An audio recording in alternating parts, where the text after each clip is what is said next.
Oui, bonjour à vous deux. Vous m'entendez bien? Oui, Madame Sophie, très bien. Good. Euh, alors, par ce beau matin, moi, ce que ça me tentait de discuter avec vous, c'est vraiment, j'ai de la difficulté à accepter d'être belle. Tu sais, j'ai fait longtemps de l'eczéma pendant probablement une quinzaine, une vingtaine d'années. Là, j'ai travaillé sur des choses dans ma tête et puis là, l'eczéma n'est plus là. Et puis là, ben, on dirait que, tu sais, avant, l'eczéma me servait à me cacher, à aller éloigner les autres de moi, à faire une genre de carapace. Puis là, ben, on dirait là que j'ai besoin de manger, manger, manger pour pouvoir engraisser, pour pouvoir, tu sais, j'ai comme le besoin de ne pas être belle, ne pas être désirable. Je ne sais pas si ne pas être désirable est plus important, là, peut-être. Euh, Alors, fait que c'est ça. Là, ça fait au moins ça fait un an ou deux là, que j'ai constaté cette tangente que je suis en train de prendre. Puis on dirait que, tu sais, parce que je sais que je suis une belle femme, je sais que je pourrais plaire, je pourrais être très attrayante, mais on dirait que je m'éloigne des gens aussi. Tu sais, j'ai mes façons de faire pour ne pas être complètement au maximum de mon power, là, tu sais. Au niveau de la réussite sociale, c'est un peu la même chose aussi. Tu sais, on dirait que je peux pas me mettre sur la sellette. Je peux pas. Pourtant, je sais que j'ai beaucoup de potentiel, puis ça m'attriste. Puis, ben, à chaque fois que je vous parle, ben, on dirait qu'il y a comme un- ça enclenche quelque chose qui me permet d'aller plus loin. Mais là, c'est vraiment la bouffe, là. Tu sais. Madame Sophie, non. Vous avez dit dans ma tête. Le problème n'est pas dans votre tête. OK. Le problème est dans votre sexe. Ouais. Alors, vous allez nous parler de votre vulve, de votre vagin. Ben, quand vous avez dit le mot sexe, dans ma tête, ce qui est arrivé, c'est le sexe, c'est mal. Je trouve ça poche, tu sais. C'est comme si c'était. Ouais, c'est poche. Euh, euh,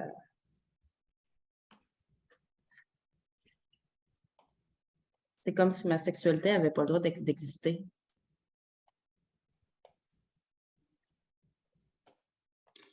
Je pense Elle que ne j'ai vous, été. elle ne vous appartient pas Ouais, à 42 ans. ouais. C'est terrible, hein? C'est comme. Non, elle appartient à qui si elle ne vous appartient pas?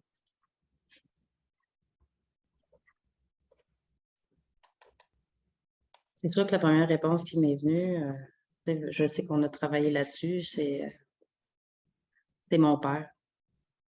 Hum.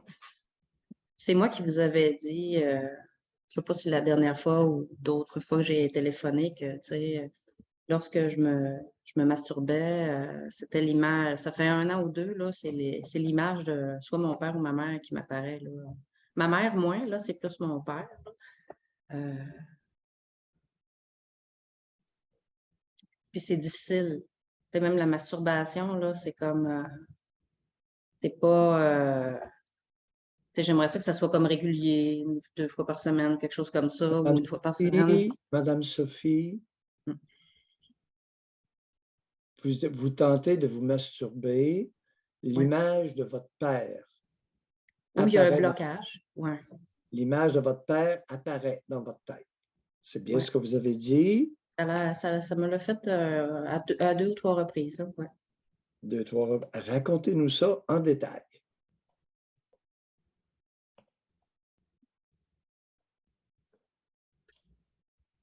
Ouf. Je sais que la question n'est pas facile, mais passage obligatoire.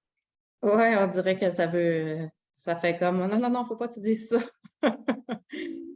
Euh, Vous savez, L'amour, c'est l'amour. Hein? Ouais. Bon, ceci étant dit, on plonge. L'image de votre père, 2-3 Ouf. reprises. Racontez-nous ça en détail. C'est comme si je le vois en train de me regarder.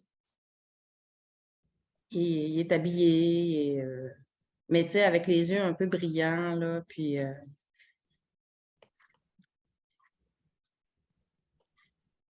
là, ça me, tu sais, je suis comme, ça bloque tout, là, tu sais, là, ça, Madame ça me Sophie, fâche même, tu sais, oui. Ça m'exaspère, là, je fais comme, qu'est-ce que tu fais là, tu sais, là, Puis là, je le vois comme rire un peu, là, tu sais, son petit sourire en coin, là. continuez. Bien parti. Puis là, c'est drôle parce que ce qui me vient, c'est comme, tu m'appartiens.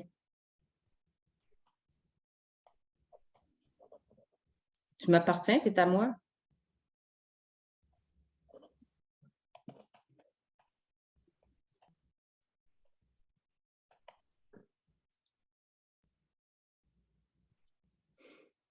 Puis pourquoi je suis à lui? Pourquoi je suis à toi?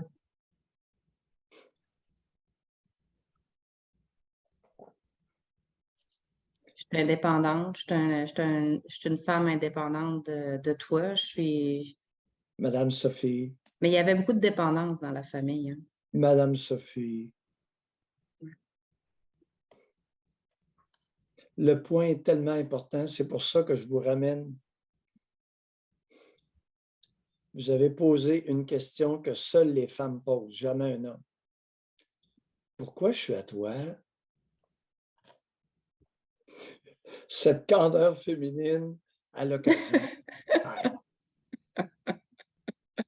Qu'est-ce qui vous fait rire? Allez-y. Pourquoi vous Ben, riez? c'est parce que, tu sais, je vois des films dans ma tête, je vois le film d'un film que, tu sais, les femmes appartiennent à l'homme, mais tu sais, dans des films genre un peu plus primitifs, là, tu sais, dans l'ancien temps, puis, tu sais, où les femmes n'étaient pas émancipées du tout. Puis pourtant, on est dans une société qui est comme, on peut faire ce qu'on veut, on a le droit de tout, puis je suis retenue mentalement par encore cette phrase-là, tu sais, qui est comme ancrée en moi, là, tu sais. Oui. Tu sais, c'est Et comme si elle n'est ma pas mère m'avait culturelle. habituée c'est comme si ma Elle n'est mère pas m'avait habituée d'être culturelle, la soumise. phrase. Elle est Hein? sexuelle. Elle n'est pas culturelle, elle est sexuelle. Ouais, Pourquoi je suis à toi? ouais. Pourquoi vous êtes à lui? Parce qu'il m'a drillé pour ça, j'imagine. Non. Tu sais, parce qu'il m'a habitué. Ma mère, elle m'a habituée à obéir, puis lui, Oui, il m'a lui quoi? il m'a dressé à être à lui. Juste à lui. Tu sais, voyons comment je pourrais dire ça, à l'idolâtrer peut-être, à l'aimer, probablement, là.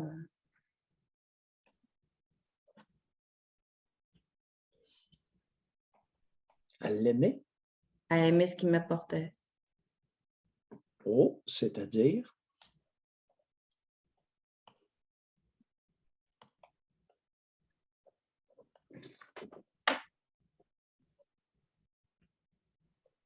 Ben, avec lui, je me sentais bien. Je Vous vous sentais qu'il sentez. m'apportait de la chaleur humaine. Oui. Continuez. Avec lui, je me sentais bien. Il m'apportait de la chaleur humaine. Continuez. Ouais. Lâchez pas. Je sentais que j'étais plus exceptionnelle, tu sais. Ouais. Ça me donnait comme de la valeur. Mhm.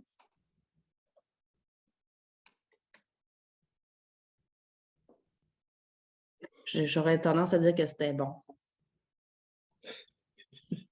Oui, vous pouvez le dire. C'est ça C'est qui me comme vient, ça. là. Ben, c'est ce que vous avez vécu, c'était bon. Ouais. Maintenant, c'était bon. Jusqu'à quel point? comme on a fait tout à l'heure avec Yann. C'était Ah, bon? ben, dans ma tête, c'est con, jusqu'à Non, mourir non, pour non, rire. dans votre cœur, non, non, dans votre sexe. Dans mon Laissez sexe. faire la tête, là, on n'est pas là, OK. on ne jouit pas avec sa tête.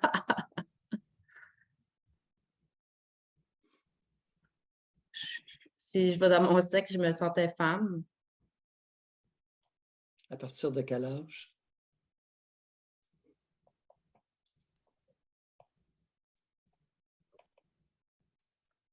Ça a l'air bizarre, c'est 4 ans qui me vient en tête. Étiez-vous orgasmique, fillette? J'ai pas l'impression, mais je le sais pas. Je suis pas certaine après avoir parlé avec vous, là. Puis, en tout cas, de certaines choses, là, par rapport, je me pose la question, mais je te dirais que moi, ce que je me rappelle, mes premiers orgasmes, peut-être à 11 ans, quelque chose comme ça. Oui, c'est ça. Vous étiez orgasmique, fillette. Aviez-vous tendance à zigner après les bras des Fillette, fauteuils? non. Non? C'est pas quelque chose que je me rappelle. Est-ce qu'on vous l'a dit? Non, non, c'est parce qu'il y a des mères qui réagissent avec violence lorsqu'elles voient ça.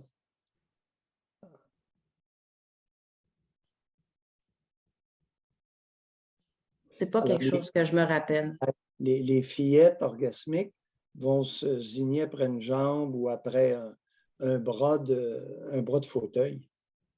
C'est fréquent. Ouais. Alors, premier orgasme à 11 ans, vous étiez orgasmique, fillette. OK. Ce qui veut dire que vous aviez une libido de femme, enfant. OK. Et le bonhomme s'en est aperçu. Fait que quand femme dans votre sexe, 4 ans, ouais,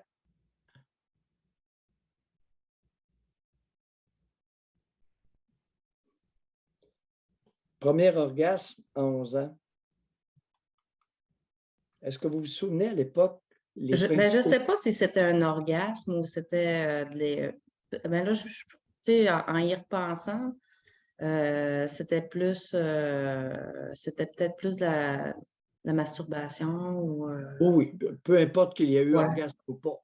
Ouais, Est-ce que vous vous souvenez dans votre tête les idées, les images qui vous excitaient le plus à l'époque? ouais, ben les images, enfin, ben c'était mon père, il cachait des films porno en arrière voyons, du vidéo, là. À l'époque, c'était des VHS, des affaires de même. Il cachait ça en arrière de ça, puis, tu sais, il avait caché des petits, des, voyons, des petits catalogues, là, avec des histoires érotiques, là, à une autre place. Fait que, tu sais, moi, comme j'étais fouilleuse, ben, je les avais trouvés. Peut-être c'était, d'après ce qu'on avait parlé un moment donné, c'était peut-être ça qu'il voulait aussi, là. C'était Madame pas très Sophie, bien caché, là. Madame Sophie, ça ne répond pas, vous êtes très habile, ça ne répond aucunement à ma question. Ah, je me rappelle pas votre question. On va la reprendre. À 11 ans, D'accord. Oui. à partir d'11 ans, peu importe que vous ayez eu orgasme ou pas, quelles étaient les images mentales que vous utilisiez pour faire augmenter votre excitation sexuelle?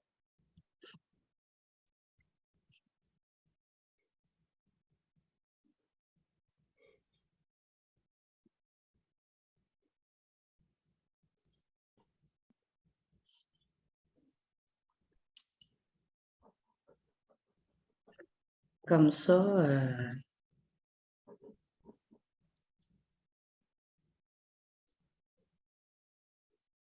on dirait qu'il n'y a pas grand-chose qui me vient. On dirait que c'est plus. Pas de problème, parce que ça va être relié à votre vie fantasmatique actuelle lorsque vous essayez de vous masturber. OK. J'ai essayé délicatement de vous amener au Mhm. début de la résultante actuelle. OK. Il n'y a pas de presse, le feu n'est pas pris, vous ne forcez rien. Mais vous comprenez l'idée? Oui, oui, oui. Ça fait que le bonhomme a bien orchestré. Lui-ci, comme Yann avec sa mère, il a capté le développement de votre sexualité à partir de l'âge de 4 ans. Mm. Et le bonhomme avait vu des choses, puis il faisait des petites cachettes faciles à découvrir, etc., pour l'attiser sexuellement, pour vous attiser sexuellement. Oh. Mais, Ouais. Vie fantasmatique à 11 ans, comment ça s'est placé, développé, les images les plus fréquentes qui revenaient 11, 12, 13, 14 ans. Les plus fréquentes, surtout les plus excitantes. Vous comprenez l'exercice? Mhm. On laisse les choses venir. D'accord, Madame Sophie? Puis vous nous D'accord. rappelez quand vous avez... Puis, ces choses-là, mettons, qui pouvaient être très excitantes pour moi à cet âge-là, quel lien je peux faire avec ma vie? Madame Sophie, si je vous le dis, vous allez saboter le processus. D'accord. Vous parlez à un vieux loup qui sera bientôt encore plus vieux. Plus vieux loup. Bye, Madame Sophie. OK, merci beaucoup. Au revoir. Oui, ça fait plaisir. Ça fait plaisir. Je pense qu'on est sur une piste prometteuse. José, j'entends ça Aujourd'hui, on régulièrement. avance, hein? Pardon? On avance aujourd'hui, ta barouette. Et le problème relaté par Sophie, 42 ans, souvent rapporté.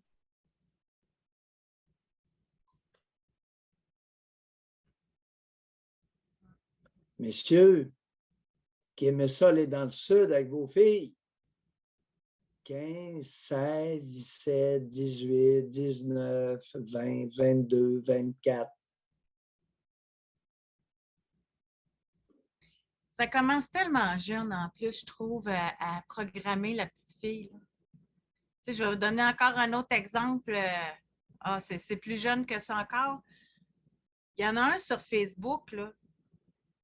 Toutes ces photos, puis ça prend quelqu'un pour prendre les photos, c'est pas un selfie, là. C'est sa conjointe qui prend les photos, là. C'est lui en train de donner un bec sur la bouche à sa petite fille. 2 ans, 3 ans. L'amour de ma vie, ma princesse, c'est sa femme, là, sa conjointe là, qui prend les photos. Là. Toutes ces photos, c'est lui qui embrasse sa petite sur le bec.